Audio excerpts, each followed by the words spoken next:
Kamusta mahal kong mga taga-subaybay, maligayang pagdating sa aking channel.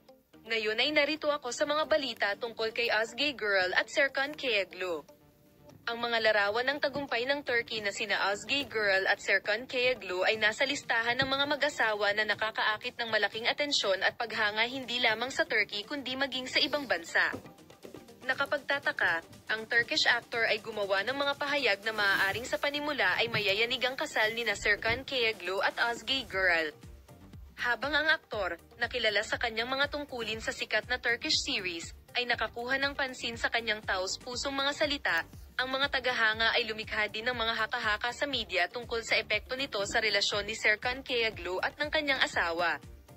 Si Özge Gürel ay gumawa ng mga kontrobersyal na pahayag sa isang kamakailang panayam, na nagtuturo ng mga pahayag na maaaring ilagay sa panganib ang pagkakasundo ng mag-asawa ni Serkan Kayaglu. Bagamat hindi isiniwalat ang eksaktong katangian ng mga pahayag, ang mga komento ng aktor ay nagdulot ng matinding espekulasyon sa industriya ng entertainment sa Turkey, hanggang sa punto na ang mga social media platform ay naging larangan ng labanan para sa mga tagahanga at manunood, habang ang mga hashtag na nauugnay sa mga pahayag ni Özge Gürel ay nagte-trend sa mga gumagamit. Pagpapahayag ng kanilang pagkamausisa at pag-aalala. Napuno ng mga espekulasyon at mainit na debate ang mga online space habang naghihintay ang publiko ng higit pang mga detalye tungkol sa umuusbong na salaysay. Habang kumalat ang balita, lahat ng mata ay napaaling sa mga tugon nina Serkan Kayaglu at Özge Gürel sa kanilang mga pahayag.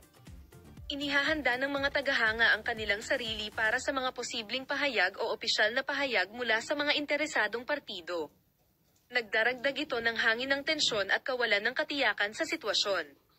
Salamat sa lahat sa panonood ng aking video. Paalam, makita ka sa mga bagong video.